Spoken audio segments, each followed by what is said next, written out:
Morning friends, welcome to స్ఫూర్తి news. స్ఫూర్తి live కార్యక్రమం వీక్షిస్తున్న మీ అందరికీ కూడా ధన్యవాదాలు తెలియజేస్తూ ఈనాటి ప్రధాన పత్రికల్లోని వార్తా విశేషాలు ఒకసారి చూద్దాం.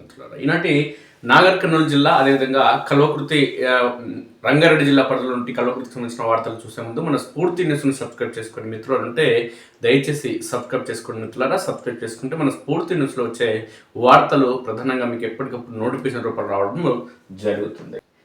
రిజర్వేషన్ టెన్షన్ అనేది మొదలైన మిత్రులారా, ఈరోజు మున్సిపాలిటీకి సంబంధించిన రిజర్వేషన్లు రానున్నాయి. దానికి సంబంధించి టెన్షన్ అంటే నా రిజర్వేషన్ నాకు వస్తుందని ఒకవైపు బీసీ వర్గాలకు సంబంధించి చైర్మన్ సీట్లను ఎవరైతే ఆశించడం జరుగుతుందో వాళ్ళు, అదేవిధంగా జనరల్ స్థానంలో వస్తుందనే కోణంలో కొందరు, ప్రధానంగా కల్వకుర్తి మున్సిపాలిటీలో ప్రధానంగా బీసీ లేదంటే జనరల్ వస్తుందనే కోణంలో చాలా మంది ఆశావాహులు వెహికల్తో ఎదురు చూడడం జరుగుతుంది. దీంట్లో అధికార పార్టీకి సంబంధించిన ముఖ్య వ్యక్తి బీసీ వర్గానికి సంబంధించిన వ్యక్తి కాబట్టి తన వర్గానికి రావాలి, తాను లేదంటే లేడీస్కి వస్తే తన ఇంట్లో శ్రీమతిని నిలబెట్టాలనే కోణంలో ఒక ప్రయత్నం జరుగుతుంది. కానీ ఎవరికి వాళ్ళ ఇంట్లో వచ్చినా ఓడగొట్టేందుకు ఖచ్చితంగా సిద్ధం కావడం జరుగుతుంది. అన్ని వర్గాలకు సంబంధించిన నాయకులంటూ కల్వకుర్తి నియోజకవర్గ వ్యాప్తంగా చర్చ అనేది కొనసాగుతుంది. దీనికి ప్రధాన కారణం ఏంటి అంటే ఆయన వ్యవహార తీరు కావచ్చు, ఆయన కల్వకుర్తికి చేసినటువంటి సేవలు కావచ్చు, లేదంటే అధికార పార్టీ ప్రతిసారి అధికార పార్టీలో ఉండడం, ఎన్నికల సమయంలో పార్టీలు మారడం కావచ్చు, అనేక మంది నేతలను మార్చడం అనేది జరుగుతుంది. కాబట్టి ఎక్కడ కూడా ఆయనకు సానుకూలమైన వాతావరణం లేదనేది సుస్పష్టమైతే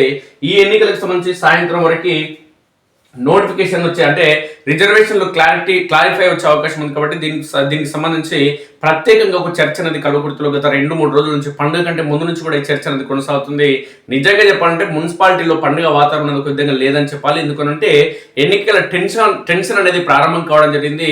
ఒకవైపు వార్డులకు సంబంధించి వార్డుల్లో రిజర్వేషన్ మారే అవకాశం ఉందని ఒకవైపు చర్చ, మున్సిపాలిటీలకు సంబంధించి చైర్మన్లకు కూడా రిజర్వేషన్లు మారే అవకాశం ఉంది. కాబట్టి దానికి సంబంధించి చర్చ, మాకు అనుకూలంగా రిజర్వేషన్లు ఇవ్వాలి అనే కోణంలో ముఖ్యమంత్రి కుటుంబ సభ్యులు కావచ్చు ముఖ్యమంత్రిని కలిసే ప్రయత్నం చేయడం జరిగింది. అయితే ముఖ్యమంత్రి కలిసే ప్రయత్నం అనేది సఫలం కాలేదు. ఇక్కడికి సంబంధించిన నాయకులు ముఖ్యమంత్రి అన్నదమ్ములు కావచ్చు, లేదంటే వాళ్ళ బంధుమిత్రులు కావచ్చు, వాళ్ళ ప్రధానమైన అంచులను కలిసి మాకు రిజర్వేషన్ రావాలనే కొనలో చాలా బీసీ లేదంటే జనరల్ వర్గాలకు సంబంధించిన వ్యక్తులు ఈ సందర్భంగా కలవడం జరిగింది. ప్రధానంగా జనరల్ మహిళ లేదంటే బీసీ మహిళకు వచ్చేందుకు ప్రధానంగా అవకాశాలు ఉన్న ఈ నేపథ్యంలో బీసీ జనరల్ రావాలనే కోణంలో ఈ ప్రాంతానికి సంబంధించిన ఎమ్మెల్యే ప్రధాన అనుచరుడు తీవ్ర ప్రయత్నం చేయడం జరిగిందనే సుస్పష్టం. ఆ ప్రయత్నంలో ఆయన విఫలం కావడం జరుగుతుందా ఈ సాయంత్రానికి తేట తెల్లం కావడం జరుగుతుంది.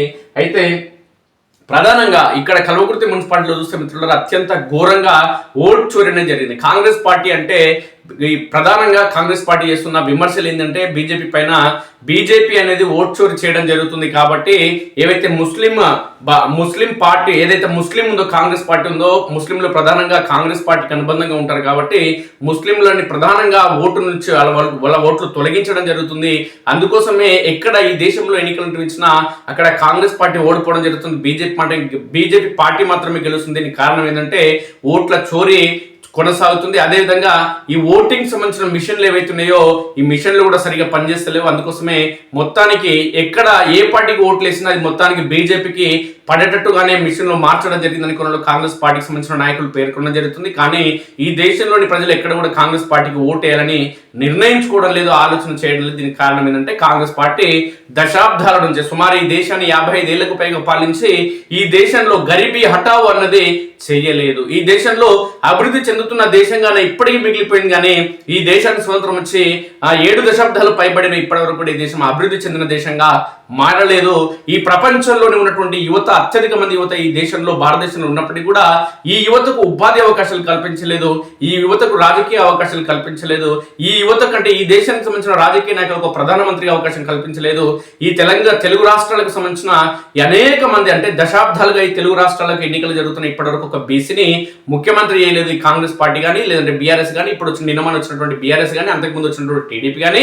కాబట్టి రాజకీయంగా కేవలం ఎవరైతే ఈ దేశానికి స్వతంత్రం రాకముందు రాజుల కాలంలో ఏవైతే ఒక ముత్తాత, తాత, తండ్రి, కొడుకు, మనవడు, ఆయన కొడుకు, తర్వాత మనవడు, మునుమనవడు ఏ విధంగా అయితే పాలన చేయడం జరిగిందో, దేశాలను ఏలడం జరిగిందో అదేవిధంగా దేశానికి స్వతంత్రం వచ్చినప్పటి నుంచి నెహ్రూ, ఇందిరాగాంధీ, రాజీవ్ గాంధీ, సోనియా గాంధీ తర్వాత ఇప్పుడు రాజీవ్ గాంధీ వెళ్ళాలి. రాజీవ్ గాంధీ వెళ్ళడానికి ఆయనకు శక్తి సామర్థ్యాలు సరిపోతలేదు కాబట్టి ఆయన చెల్లెలు ప్రియాంక గాంధీ రావాలనే కోణంలో చర్చ కొనసాగుతుంది. చర్చ ఎవరు చేస్తున్నారు? వాళ్ళ కాంగ్రెస్ పార్టీకి సంబంధించిన కానీ బీజేపీ అధికారంలోకి వచ్చిన తర్వాత, నరేంద్ర మోడీ అధికారంలోకి వచ్చిన తర్వాత ఈ దేశంలో ఒక రాష్ట్రపతిని గిరిజన మహిళను చేయడం జరిగింది. ఒక దళితులకు కానీ, ఎస్సీలకు కానీ, ఎస్టీలకు కానీ ఈ దేశంలో అవకాశాలు కల్పిస్తుందనంటే పార్టీల కుల, మత, వర్గ, లింగ విభేదాలు లేకుండా రాజకీయంగా అవకాశాలు కల్పిస్తుందంటే అది బీజేపీ. కాబట్టి దేశంలోని ప్రజలందరూ కూడా ఈరోజు బీజేపీ వైపు మొగ్గు చూపడం జరుగుతుంది. ప్రపంచంలోని దేశాలన్నీ కూడా ఈరోజు భారతదేశం వైపు చూడడం జరుగుతుంది, ఆలోచన చేయడం జరుగుతుంది. భారతీయుల గౌరవం ఇవ్వడం జరుగుతుంది కేవలం నరేంద్ర మోడీ వల్లనే.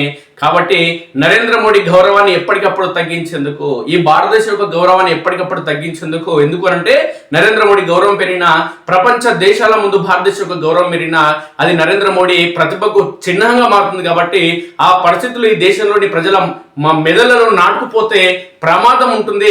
భవిష్యత్తులో యువరాజు రాహుల్ గాంధీ ప్రధానమంత్రి అవకాశం ఉండదు, వాళ్ళ కుటుంబ సభ్యులు తరతరాలుగా ఏలే అవకాశం ఉండదు భవిష్యత్తులో. కాబట్టి ఆ పరిస్థితులు లేకుండా బీజేపీని ఎప్పటికప్పుడు మద్దతు పార్టీ అని, బీజేపీ అనేది ఈ దేశానికి శత్రువు అని చెప్పి, ఆర్ఎస్ఎస్ బ్యాన్ చేస్తామని చెప్పి హిందువులని విమర్శించే కావచ్చు, లేదంటే రామాలయ నిర్మాణాలు కావచ్చు, లేదంటే హిందూ పండుగలను కంటిన్యూస్ గా కాంగ్రెస్ పార్టీ హేళన చేయడం జరుగుతుంది. ఈ పరిణామాల నేపథ్యంలోనే హిందువులంతా కూడా సంఘటితం కావడం జరిగింది. కాబట్టి ఈ రోజు ఎక్కడ ఎన్నికలు నిర్వహించిన కాంగ్రెస్ పార్టీ అనేది ఓడిపోవడం జరుగుతుంది, బీజేపీ అనేది గెలవడం జరుగుతుంది.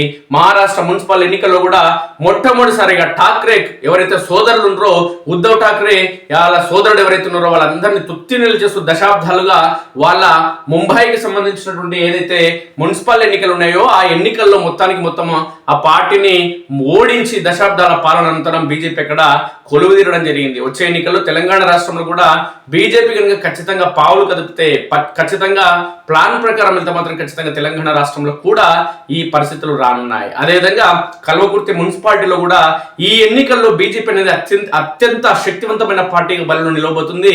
దానికి సంబంధించి ఎత్తులకు పై ఎత్తులు వేస్తే ఇప్పటికే వ్యూహాత్మకంగా ముందుకు వెళ్ళడం జరుగుతుంది. అందులో భాగంగానే తెలంగాణ రాష్ట్రం ఏర్పడిన తర్వాత కేసీఆర్ చేసినటువంటి జిల్లాల విభజన ఏదైతే ఉందో 33 జిల్లాల ఏర్పాటు చేసినా అది ఎక్కడ కూడా శాస్త్రీయంగా లేని క్రమంలో ముఖ్యమంత్రిగా ఈ కల్వకుర్తి ప్రాంతానికి సంబంధించిన రేవంత్ రెడ్డి ముఖ్యమంత్రిగా బాధ్యతలు చేపట్టిన అనంతరం జిల్లాల విభజన అనేది శాస్త్రీయంగా లేదు కాబట్టి మళ్ళీ జిల్లాల పునర్విభజన జరుగుతుంది అనే కోణంలో అసెంబ్లీకి సాక్షిగా చెప్పిన నేపథ్యంలో కల్వకుర్తిని కూడా జిల్లాగా ఏర్పాటు చేయాలనే ఒక డిమాండ్తో బీజేపీ పార్టీకి సంబంధించిన జాతీయ నేత, మాజీ రాష్ట్ర ప్రధాన కార్యదర్శి, అదేవిధంగా బీసీ కమిషన్ మాజీ సభ్యుడు తల్లోజు ఆచార్య సందర్భంగా ఒక డిమాండ్ పెట్టడం జరిగింది కాంగ్రెస్ పార్టీ ముందు. అది ఏంటి అంటే కల్వకుర్తి ప్రజల ఆకాంక్ష మేరకు, ఈ ప్రాంత ప్రజల ఆలోచన మేరకు, ఈ ప్రాంత ప్రజల భవిష్యత్ కోసం, ఈ ప్రాంత ప్రజల భవిష్యత్ తరాల కోసం కల్వకుర్తిని, ఈ ప్రాంతానికి సంబంధించిన వ్యక్తి ఈరోజు తెలంగాణ రాష్ట్రానికి ముఖ్యమంత్రిగా ఉన్నారు కాబట్టి కల్వకుర్తిని జిల్లాగా ఏర్పాటు చేస్తే మేము మున్సిపల్ ఎన్నికల్లో ఇప్పుడు కల్వకుర్తిలో కానీ అటు ఆమన్గల్లో కానీ మేము పోటీ చేయకుండా కాంగ్రెస్ పార్టీ వ్యక్తులు చైర్మన్లుగా, కౌన్సిలర్లుగా గెలిచేందుకు, వాళ్ళని గెలిపించేందుకు మేము సహకరిస్తాము. ఇక్కడ మాకు కావాల్సింది బీజేపీ అభ్యర్థులకు కావాల్సింది పదవులు కాదు, ఈ ప్రాంత అభివృద్ధి అంటూ ఈ సందర్భంగా తల్లోజు ఆచారి పేర్కొనడం జరుగుతుంది. మరోవైపు టిఆర్ఎస్ పార్టీకి సంబంధించి ఉద్యమ నాయకుడు, అదేవిధంగా టిఆర్ఎస్ పార్టీ ఏర్పడినప్పటి నుంచి కల్వకుర్తి మండల అధ్యక్షుడిగా కొనసాగుతున్నటువంటి విజయ్ గౌడ్ కూడా ఒక స్పష్టమైన విషయాన్ని నిన్న స్పష్టం చేయడం జరిగింది. అది ఏంటి అంటే కల్వకుర్తిని జిల్లాగా ఏర్పాటు చేయాలని ఒక సంకల్పంతో ఖచ్చితంగా త్వరలోనే ఆమరణ దీక్ష కూడా నేను వెనకాడను. ఖచ్చితంగా దీంట్లో భాగంగా సుమారు ఒక కీలకమైన నిర్ణయం తీసుకునే క్రమంలో సుమారు 1500 మందితో ప్రత్యేక సమావేశాన్ని కూడా త్వరలోనే ఏర్పాటు చేయనున్నట్లు ఈ సందర్భంగా విజయ్ గౌడ్ పేర్కొనడం జరిగింది. కల్వకుర్తిని జిల్లాగా ఏర్పాటు చేసేందుకు అవసరమైతే నా ప్రాణత్యాగం చేసేందుకు కూడా సిద్ధంగా ఉన్నట్లు, అందులో భాగంగానే ఆమరణ దీక్షకు తాను సిద్ధంగా ఉన్నట్లు ఈ సందర్భంగా విజయ్ గౌడ్ ఒకవైపు పేర్కొనగా, ఇదే అంశాన్ని వారం రోజుల కిందమే తల్లోజు ఆచార్య కూడా స్పష్టం చేయడం జరిగింది. కల్వకుర్తికి సంబంధించి కల్వకుర్తి కేఎల్ఐ ఎత్తిపోతల పథకం కోసం కల్వకుర్తి నుంచి మహబూబ్నగర్ జిల్లా కేంద్రం, ఆ రోజు జిల్లా కేంద్రం మహబూబ్నగర్ ఉన్నది కాబట్టి, ఉమ్మడి పాలమూరు జిల్లా ఉన్నది కాబట్టి మహబూబ్నగర్ జిల్లా కేంద్రం వరకు ఎడ్ల బండ్లతోనే మహబూబ్నగర్ కలెక్టరేట్ వెళ్ళి అక్కడ కలెక్టరేట్ ను ముట్టడించడం జరిగింది. అదేవిధంగా ఆర్డీఓ కార్యాలయం కోసం ఆమరణ దీక్ష చేసిన చరిత్ర నాకే ఉంది. కల్వకుర్తిలో ఎవరికి కూడా ఆమరణ దీక్ష చేసిన చరిత్ర లేదు. కల్వకుర్తి ప్రజల సమస్యల పరిష్కారం కోసం నిరంతరం పనిచేసినటువంటి తాను కల్వకుర్తిని జిల్లాగా ఏర్పాటు చేయాలన్న సంకల్పంతో, ఒక ఆశయంతో, ఈ ప్రాంత ప్రజల క్షేమం కోసం నేను 6 సార్లు ఎమ్మెల్యేగా పోటీ చేసిన ఈ ప్రాంత ప్రజలు వరుసగా నాకు 3 దఫాలుగా అత్యధిక మంది ఓట్లు వేసి నన్ను 2వ స్థానంలో నిలపడం జరిగింది. కాబట్టి నా పైన ఈ ప్రాంత ప్రజలు ఒక బాధ్యత ఉంచడం జరిగింది. తుటిలో నా గెలుపు అనేది కోల్పోవడం జరుగుతుంది. కాబట్టి ఈ ప్రాంత ప్రజల ఆకాంక్షలు, వేలాది మంది నాకు ఓట్లేస్తున్న ఈ నేపథ్యంలో నాకు ఓట్లేసిన ప్రజలతో పాటు ఓట్లేని ప్రజలకు కూడా ఆకాంక్ష ఉంది కల్వకుర్తిని జిల్లా ఏర్పాటు చేయాలని. కాబట్టి ఈ ప్రాంతంలోని కుల మత వర్గలింగ విభేదాలు లేకుండా ఈ ప్రాంతంలోని ప్రజలందరి ఆకాంక్షల కోసం ఆమరణ దీక్ష చేసేందుకు ఖచ్చితంగా నేను ముందుంటా అంటూ ఈ సందర్భంగా తల్లోజు ఆచారి పేర్కొన్న ఈ నేపథ్యంలో, మరోవైపు ఈ పరిణామాలన్నింటి నేపథ్యంలో మున్సిపల్ ఎన్నికలు అనేది ఖచ్చితంగా అటు ఆమన్గల్లో కానీ ఇటు కల్వకుర్తిలో కానీ ఖచ్చితంగా పోటాపోటీ ఉంటుందనడంలో సందేహం లేదు.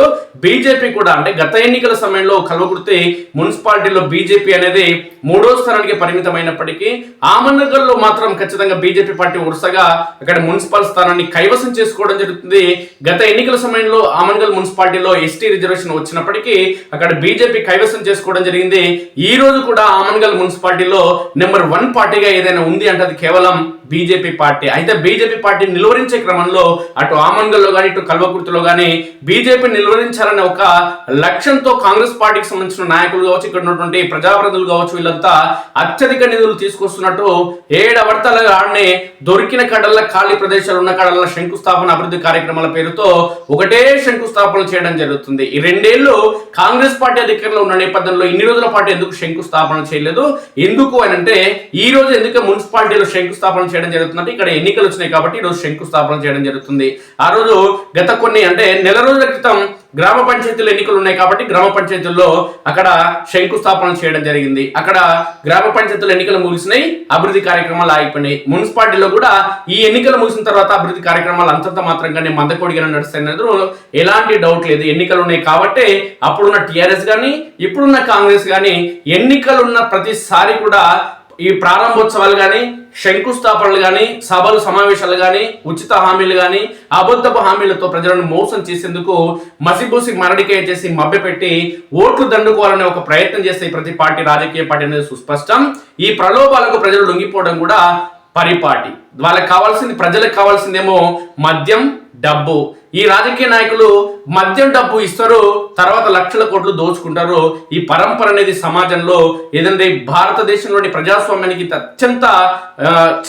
అత్యంత ప్రమాదకరం. కాబట్టి ప్రజలు ఓట్లేసే సమయంలో డబ్బు మద్యం తీసుకోకుండా ఎప్పుడైతే నిలిపివేస్తారో రాజకీయ నాయకులు కూడా గెలిచిన తర్వాత పనులు చేసేందుకు అవకాశం ఉంటుందనేది సుస్పష్టం. అయితే మొత్తానికి మాత్రం అటు మున్సిపాలిటీ ఆమన్గల్లో కానీ ఇటు కల్వకుర్తిలో కానీ 3 ముక్కలు అంటే మొత్తానికి 3 ముక్కలాట అనేది ఖచ్చితంగా ప్రధానంగా కల్వకుర్తి మున్సిపాలిటీలో 3 ముక్కలాట అనేది కొనసాగుతుంది. ఇటు టిఆర్ఎస్ పార్టీ తరఫున ఒకవైపు Uppala charitable trust chairman Uppala Venkatesh అత్యంత కీలకంగా వ్యవహరించి మున్సిపాలిటీ ఎన్నికల్లో అది డబ్బు సాయం కావచ్చు లేదంటే ప్రచార వ్యూహాలు కావచ్చు ఆయన ఖచ్చితంగా చేస్తాడు. కాబట్టి టిఆర్ఎస్ పార్టీ కూడా బలమైన శక్తిగా, కాంగ్రెస్ పార్టీ అధికారంలో ఉంది కాబట్టి బలమైన శక్తిగా, బీజేపీ కూడా ఆమన్గల్లో అంటే 1 వేలో ఉంది. అక్కడ అంటే బాలకృష్ణ సినిమా ఎట్లా వస్తుంది, నువ్వు నాకు అడ్డొచ్చినా నేను నీకు అడ్డొచ్చినా ప్రమాదం నీకే అని ఏ విధంగా చెప్పడం జరుగుతుందో బాలకృష్ణ సినిమాలో డైలాగు ఆమన్గల్లో కూడా అంతే. ఆ బీజేపీ పార్టీకి కాంగ్రెస్ వచ్చినా టీఆర్ఎస్ వచ్చినా వాళ్ళకే ప్రమాదం తప్ప బీజేపీకి ప్రమాదం లేదు. అక్కడ గెలుస్తుంది ఖచ్చితంగా. కల్వకుర్తిలో కూడా భారీ మొత్తంలో ఇక్కడ సీట్లు కైవసం చేసుకునేందుకు, భారీ మొత్తంలో సీట్లను కొల్లగొట్టేందుకు ఈసారి బీజేపీ వ్యూహాత్మకంగా పావులు కదపడం జరుగుతుంది.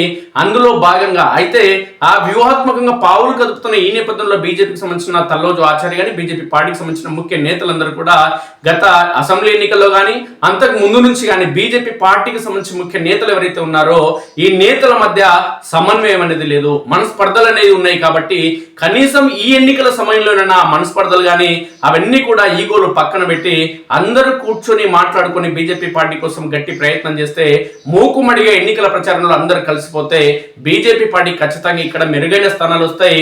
ఆశ్చర్యకరమైన విషయం ఏంటంటే కాంగ్రెస్ పార్టీని ఓడించేందుకు, కాంగ్రెస్ పార్టీ అభ్యర్థిని ఓడించేందుకు బీఆర్ఎస్ బీజేపీ 2 పార్టీలు కూడా మూకుమ్మడిగా ఏకమయ్యి అదేవిధంగా కాంగ్రెస్ పార్టీని ఓడించేందుకు కూడా అవకాశం ఉన్నాయి. కాబట్టి దీనికంటే ముందు చేయాల్సింది ఏంటంటే బీజేపీ పార్టీ ఎక్కువ సీట్లు సాధించేందుకు వ్యూహాత్మక ప్రణాళికలు ఖచ్చితంగా రచించాలి. వీటి కోసం ఈ నైట్ అంటే ఈ రోజు సాయంత్రం వరకు రిజర్వేషన్లు వచ్చేందుకు అవకాశం ఉన్నాయి. అయితే ఏంటి అనేది ఒకసారి చూద్దాం. రిజర్వేషన్ టెన్షన్, కోటా లెక్క తేలింది, వార్డులే తేలాలి. నేడు రిజర్వేషన్లకు లక్కీ డిప్, ఆశావహుల్లో క్షణం ఉత్కంఠ. జిల్లాలోని ఒక కార్పొరేషన్ 3 మున్సిపాలిటీలో 109 స్థానాలు, అందులో బీసీలకు 40. పాలమూరు కార్పొరేషన్ లో ఎస్సీ కోటా తగ్గింపుపై పెదవి విరుపు. మున్సిపల్ ఎన్నికల్లో పోటీ చేయాలనుకుంటున్న ఆశావాహులు రిజర్వేషన్ టెన్షన్ నెలకొంది. కార్పొరేషన్ మున్సిపాలిటీలలో ఏ సామాజిక వర్గానికి ఎన్ని స్థానాలు ఖరారు అయింది, డివిజన్ వార్డు ఏ సామాజిక వర్గానికి రిజర్వేషన్ అవుతుందో శనివారం ఉదయం 10 గంటలకు కలెక్టరేట్ లో రాజకీయ నాయకుల సమక్షంలో లక్కీ డిప్ చేయనున్నారు. బీసీ ఎస్సీ జనరల్ వార్డులను అధికారులు ఖరారు చేయగా అందులోంచి 50% మహిళా డివిజన్ల కోసం లక్కీ డిప్ చేస్తారు. లక్కీ డిప్ లో రానివి జనరల్ కు కేటాయించనున్నారు. మేయర్, మున్సిపల్ చైర్మన్ల రిజర్వేషన్లు కూడా నేడు వెలువడే అవకాశం ఉంది. ఇక ముఖ్యమంత్రి రేవంత్ రెడ్డి శనివారం పాలమూరులో పర్యటించున్నారు. ఈ పర్యటన తర్వాత 2 రోజుల్లోనే ఎన్నికల నోటిఫికేషన్ వెలువడుతున్న ప్రచారం కూడా సాగుతుంది. ఇక 109 స్థానాల్లో 40 బీసీలకు. పాలమూరు జిల్లాలో మహబూబ్నగర్ కార్పొరేషన్ సహా భూత్పూర్, దేవరకద్ర మున్సిపాలిటీలకు ఎన్నికలు జరగాల్సి ఉంది. జడ్చర్ల మున్సిపాలిటీకి మాత్రం మరో 1.5 ఏడాదిన్నర గడువు ఉంది. రిజర్వేషన్ కోటా మిగతా మున్సిపాలిటీలతో పాటు జడ్చర్ల కలిపి విడుదల చేశారు. ఇక జిల్లాలోని ఒక కార్పొరేషన్ 3 మున్సిపాలిటీలో 109 స్థానాలకు గాను బీసీలకు 40% అంటే 36.69% సీట్లు కేటాయించారు. పాలమూరు కార్పొరేషన్ పరిధిలో ఎస్సీ ఎస్టీల కోట తగ్గడంపై ఆ వర్గాల్లో తీవ్ర అసంతృప్తి వ్యక్తమవుతుంది. కార్పొరేషన్ పరిధిలో 60 డివిజన్లు ఉండగా ఎస్టీలకు 1, ఎస్సీలకు 3 సీట్లు మాత్రమే కేటాయించారు. గతం కన్నా కోటా తగ్గించడంపై కాంగ్రెస్ ఎస్సీ సెల్ అధ్యక్షుడు సాయిబాబా రాష్ట్ర పశుసంవర్ధక శాఖ మంత్రి వాకిటి శ్రీహరిని కలిసి వినతి పత్రం అందించారు.